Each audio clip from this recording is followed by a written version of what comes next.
you can only see yourself, right?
Hello, everyone. Welcome to the 2015 Delaware SREC Procurement Program webinar. It's about 2 o'clock now, so we're going to go ahead and get started. My name is Lauren. I'll be doing the webinar today.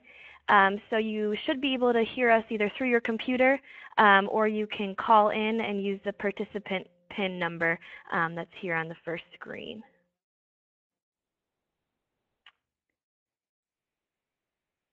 Okay, so the agenda for today, first of all, we're going to go over the program, just give a brief overview of the program.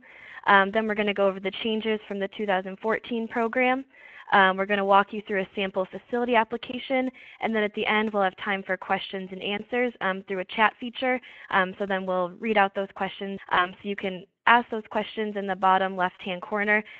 We won't be answering them throughout the webinar, just at the end.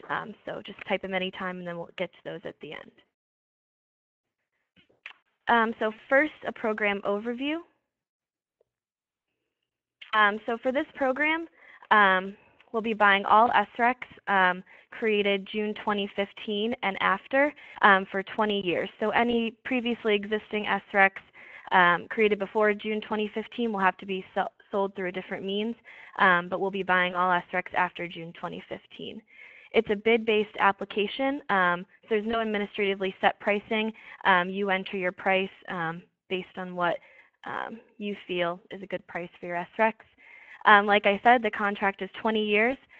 So the way it works is the first 10 years will be at your bid price plus any bonus for Delaware parts and labor. And then the second 10 years is at a price of $35. So the Delaware parts, there's a 10% bonus for parts and labor, but that bonus will be applied after you select your bid price. So you just bid what you feel, and then afterwards we'll add the bonuses if you select them and meet the requirements for them. The solicitation is broken down into tiers based on facility size and interconnection date, and we'll go into what those tiers are a little bit later in the webinar. So the basic requirements for the program, all projects must have a Delaware certification number. So for existing systems, you most likely already have that Delaware certification number, and for new systems, all applicants will be responsible for obtaining the Delaware certification number once the facility has been built. Projects must be operational within 12 months of award date. So once you're accepting the solicitation, if you haven't built your system yet and you're a new system, you have 12 months to build your system. A revenue grade meter is required, and that meter must meet either the ANSI C12.1 or the ANSI C12.2 standard. So if you're already an existing system and you have that meter, great. If not, We'll give you until August 1st to put that meter on if you're accepted in the solicitation, and if you're a new system, you must install that meter at the time of installing the system. We'll be requiring pictures of those meters at the time you're accepted into the solicitation. Like I said before, applicants are responsible for obtaining all Delaware certification numbers. Next, just more about the Delaware Parts and Labor Bonus. So if you're an existing system, you can look at your Delaware certification number to see if you have a Parts and Labor Bonus. And so you'll need to bid according to that. You'll be able to see it at the end of your Delaware certification number. It says it's DE-Sun-01 and then 2 letters. If you have a P, that means you have parts. If you have a W, that means you have labor. If you have both, obviously you can apply for both bonuses. But if you don't have anything there, then you shouldn't apply for any bonuses. So the bonus applies for payments only. So if you have a successful bid, for example, at $100 in SREC, you have both bonuses and you'll get paid $120 in SREC. If you only have one, you'll get paid $110, or if you have none, you'll get paid $100 in SREC. So that's kind of how that works. Having a parts and labor bonus only helps you to resolve a bid tie. So for example, if one bidder bids $101 and one bidder bids $100, the bidder who wins $100 would win, but if they both bid $100 and one had Delaware Parts and Labor, then they would be chosen in the bid tie. But that's the only time when that would help you out in the auction. Next, bid deposits. So if your system is a new system and doesn't yet have a Delaware certification number, we require a bid deposit to be submitted. It's equal to $100 a kilowatt, and we round that using standard rounding rules. So for example, if you have a 4.2 kilowatt system, it's $400 for the bid deposit as if you just had a 4 kilowatt system. Your bid deposit will be returned either if your application is not successful, where we'll return it right after the auction's over, or if you are accepted, then we'll return the bid deposit right after you give us your Delaware certification number. So that will be returned to you at that time. Next, a performance credit support is required for large systems of greater than 500 kilowatts. And that's just to make up for damages for underperformance. So if you don't hit 80% or less of your SREC commitment, you will be charged for that. And so that can be delivered or any other form of collateral acceptable to the SEU. So these are the categories of the tiers. So it's broken into new projects and existing project.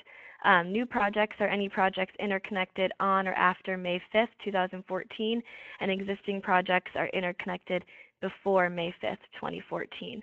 So you could have, a project that is already built, but it would be considered a new project if it was built after May 5th, 2014. So this year we have the same tiered pool for N1, E1, and E2, and in that pool there'll be 4,400 SRECs available. So you still bid based on your tier and you're separating your tier, but then when it comes to selecting the winning bids, we look at those 3 tiers as a whole. N2 and N3 both have 2,300 SRECs in the pool. And this year, a new thing is that after these 9,000 SRECs are fulfilled, Delmarva may procure up to 3,000 more SRECs through the auction, regardless of tier, using the least expensive SRECs from new or existing systems. So if you do bid and you're not chosen in the least expensive 4,400 or 2,300, you may still be selected with those extra 3,000 SRECs that Delmarva will be procuring. So a timeline for the auction. So the application window opens at 9 a.m. on April 13th. It'll be open for 2 weeks and close at 5 p.m. on April 24th. And then on April 29th, the preliminary results will be announced. So that's the timeline for that. And then once you're accepted or not accepted, you'll receive an email with further instructions on how to manage your contract. So the award process, like I said, April 24th, last day to submit applications. They must be in by 5 p.m. After that, our computer will sort the lowest bids in each tier or the combined tiers. And then within the capacity of each tier, lowest price bids will be awarded contracts, and then we'll announce those April 29th.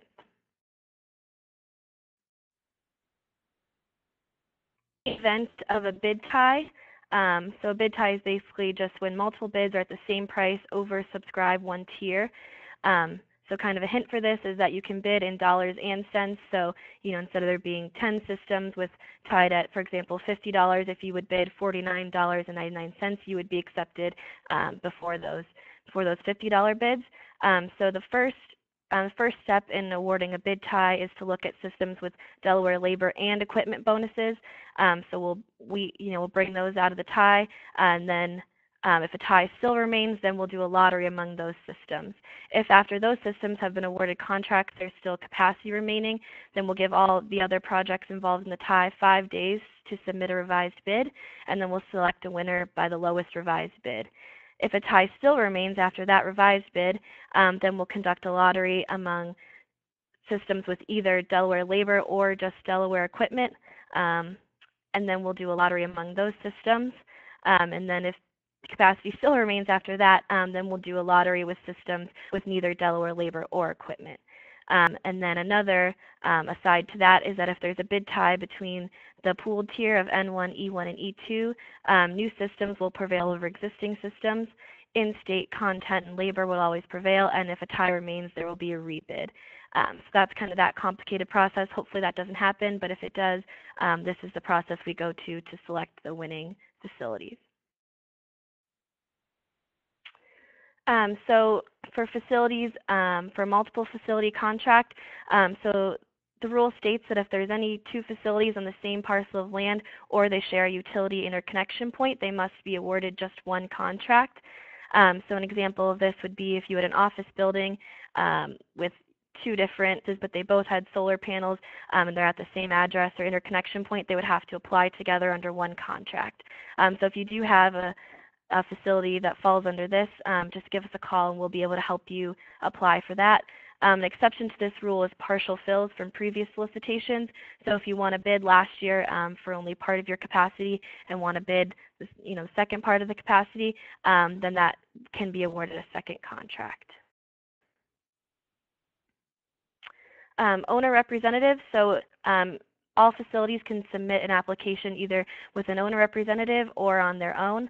So you can manage it on your own with an owner representative, and you can change the owner representative anytime or remove them whenever you would like. So major changes from the 2014 program. So one of the biggest changes I already mentioned is that Delmarva is planning or may procure up to 3,000 more SRECs through the auction regardless of tier. Also, I already mentioned this, but the bid price for the first 10 years of the contract, with the last 10 years of contract fixed at $35, whereas last year the bid price was awarded for the first 7 years and $35 for the last 13 years. So that has changed this year. Another change is that any existing system who defaults on a winning bid by refusing to sign the contract will be prohibited from bidding in a subsequent long-term auction. So if you are awarded a contract but decline to participate, then you will not be allowed to apply again next year.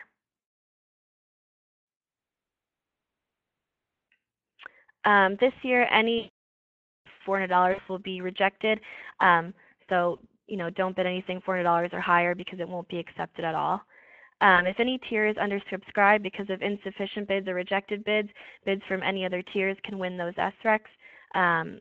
So if N2 is undersubscribed but there is oversubscription in N1, then those bids can come up and win those extra SRECs. And also this year, Delmarva reserves the right to reject any or all bids above a threshold price per SREC as determined by Delmarva. So now we're going to go through an application example. So application window is open from 9 a.m. on Monday, April 13th to 5 p.m. Friday, April 24th. And so If you've applied in a previous year and your application was not accepted, that application will still be saved in your account and you can apply for the same facility again. There's only one application per facility, so one application per address. And applications can be saved and returned to before final submission. So if you need to go gather further information or think about your bid price, you can start your application, save it, come back later and finish it. So getting started, so in order to apply for the program, you'll either need to sign up for a new account if you've never applied before, or you can log in with an account that you've created before, and there's one account per address. So if you already have your email address, so if you already have signed up for previous solicitation with that email address, go ahead and use that to log in again in order to access your old applications. So if this down here on the bottom is what it'll look like if you're signing up for a new account. So once you're logged in or you've signed up for an account, you'll be taken to your main dashboard. So when you want to start an application, you click the blue button that says New Application, and then that'll either bring up a page for a new application, or if you do have existing facilities from previous solicitations, it'll bring those up and you can select which one you'd like to apply with this year. So the first step will be entering your facility information. So just general information about your facility. If you are a system owner and not an owner representative, you want to make sure that you have your system information available, because some of this information is kind of technical. So you'll want to make sure you have that information available when you start the application.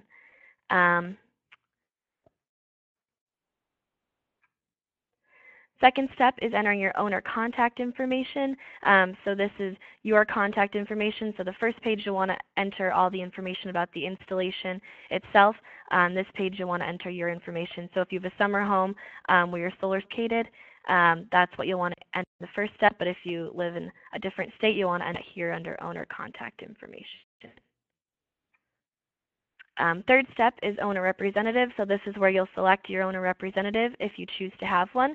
If you don't choose to have one, you can click the blue button that just says, I will manage my own facility, skip this step.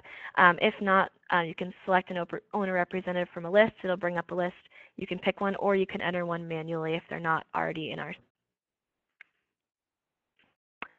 Next step is entering your bid price and your SREC obligation.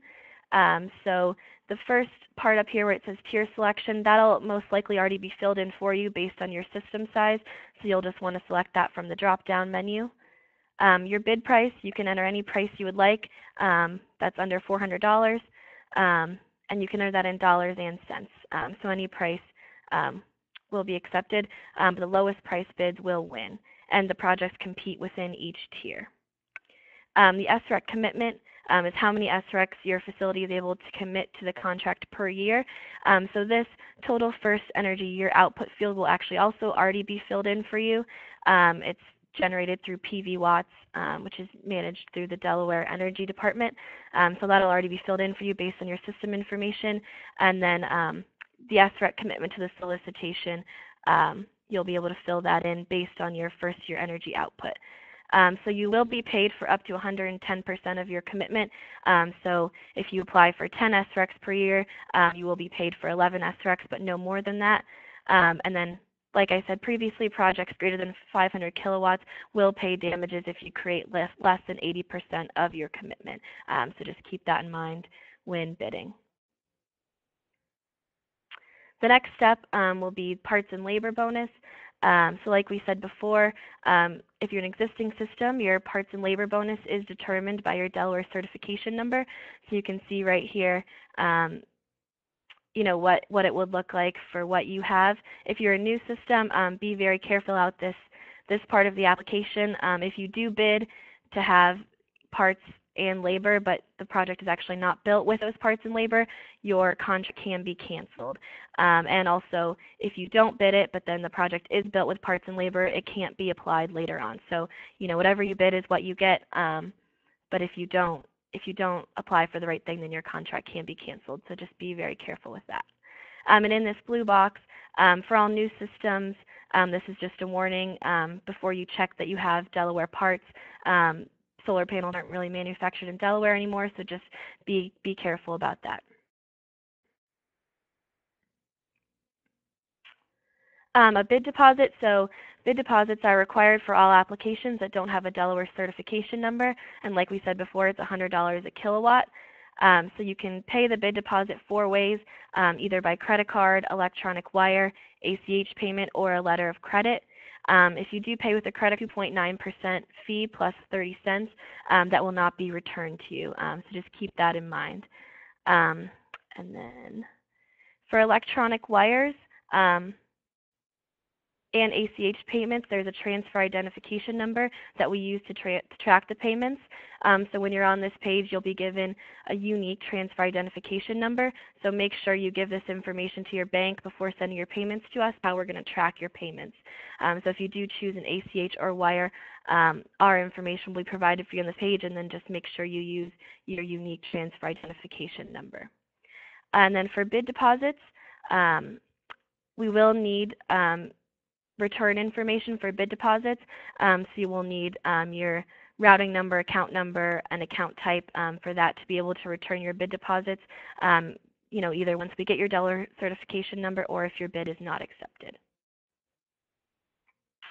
So the last step is just to sign and save. So you can sign in the box with your electric signature and submit it, and then once you have successfully submitted the application, it'll say congratulations, you've submitted an application to a solicitation, and then you'll be able to click a blue button that'll take you to your dashboard. When you get to your dashboard, it'll show you the application you just submitted, and when you first submit it, it'll show that it's at 75%. That means it's been submitted. There's nothing else you need to do. We just need to verify the application. So actually show 100% until we've checked and verified the application. So that should hopefully be done within a few days of you submitting the application. So we'll go ahead and verify that. It'll also only show 75% until you submitted a bid deposit. So make sure you get that bid deposit in before the end of the auction.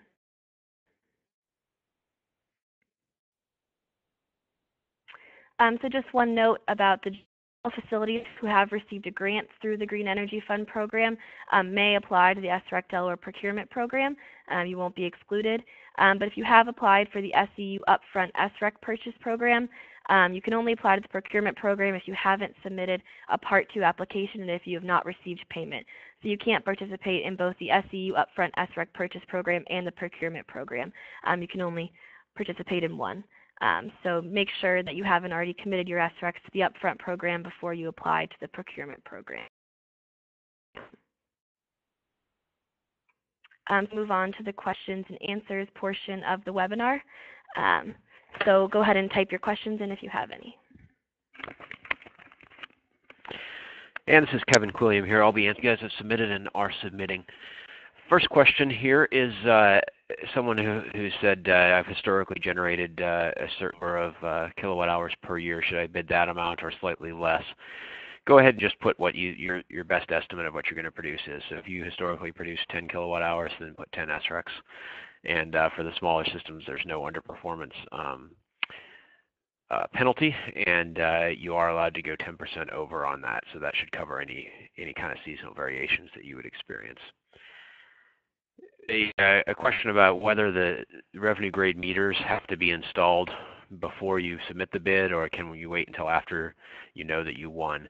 And you can wait, and we'll give you until August 1st to submit those. So if you have a residential system now that does not have a revenue grade meter that meets those requirements, and you don't want to put one on until you know if you won or not, that's understandable. So just go ahead and submit your bid, and if you do win, you'll have until August 1st to go ahead and install that. And you'll submit those photos when the meter's installed. So we won't actually register your system into the program until you actually have that meter installed, but we will give you until August 1st to do that. Whether the 2014 auction was undersubscribed, and in some tiers it was, and just slightly so. So you can look at the results on the SRECDelaware.com website, and you can see exactly how many SRECs were in each tier and what the weighted average prices were from last year. We would caution that you just use those numbers from previous years as a guide. The SREC markets change every year, and what you should really be putting down for your bid is what you need in order to make it justifiable for you to build a new system, and you can be led astray by especially the high and low prices, because those, if you look at the weighted average, those are kind of outliers on that. So just the price that you really need to in order to build your system, or that you need in order to recover what you need from your system, and that's kind of the best advice we can give you on pricing.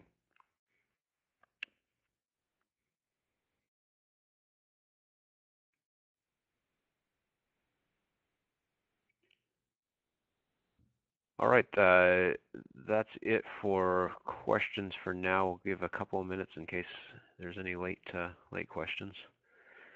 There's a question on whether you can put a bid in for a project that hasn't finished construction, and you have a year to finish your project after you have a winning bid. So absolutely, you have the specifications necessary to put the bid in, which would be the size of the system and the other information, the technical information for your system. You can certainly put the bid in now, and you have a year to actually finish building the system. The tier information on the undersubscriptions from last year, just go ahead and go to the some more questions on that. Go to the SRECDelaware.com website, and all that data is the details are there if you look at 2014 results on the right-hand side.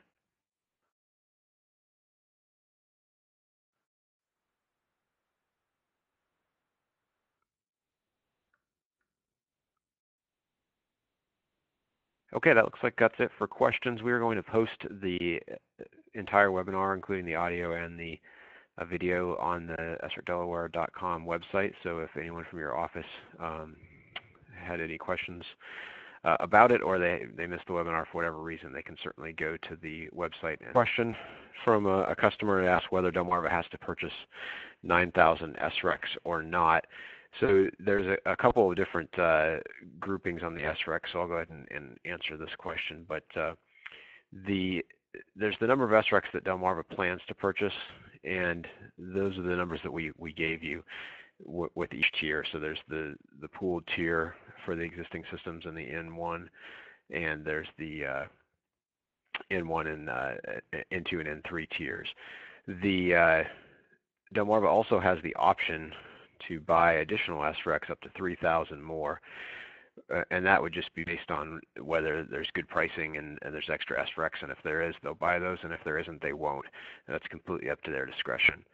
Delmarva also has the option to reject any bids if they're out of market. So if they, and we're not specifically not putting a price on that, but if the bids are all centered around a certain price, and then there's a few that are substantially above that, Delmarva can reject those even if that would leave them under 9,000. Looks like we got some more questions. We'll keep on going with that. Questions about revenue grade meters. I'll go ahead and spend a couple minutes talking about meters, because that's been an issue with previous systems as well. So this particular question was someone asking if their in-phase was a revenue grade meter. And in general, in-phase systems or any other inverter-based meter are not going to meet that ANSI standard that we set, and we specifically gave the ANSI numbers for that to avoid any confusion. So that's generally the kind of a meter that an electric company installs. Some inverter-based systems do meet that because they have an extra meter that they add. You would probably know that if your system was set up to do that, because you would have paid extra money for that. That's generally a little more expensive than just a standard inverter. So if your installer just gave you a standard system and you can log on to see the meter reading, or you can go read a digital readout on the inverter box itself, or an in-phase is a microinverter system, so that would be all online. Those generally are not going to meet that standard. You can certainly ask us if you have a particular model number. You can send us an email or give us a call, and we'll tell you whether it looks like that meets it or not, because we have a bit of experience with that. In general, though, you're going to need a separate system. This is not your utility meter. Your utility will have their own meter that meters your electricity for paying your bill, and this is separate from that. And this is not your inverter. It's another meter that has to go after your inverter, but before any load on your home or business. And this can be as simple as an old analog utility meter, or it can be a digital utility meter, or it can be an online reporting system up to that level of complexity. And all those are acceptable. So the really basic analog meter is just a couple $100 if installed at the time of system installation, is what our installation installers in Delaware tell us, so that shouldn't add a lot to your costs, and the prices obviously go on up to the point that you're doing revenue grade online monitoring. Those systems get a little more expensive and have a monthly fee or an annual fee as well. So it's up to you what you get, unless you have a larger system which requires revenue grade online monitoring, but the vast majority of systems do not require that.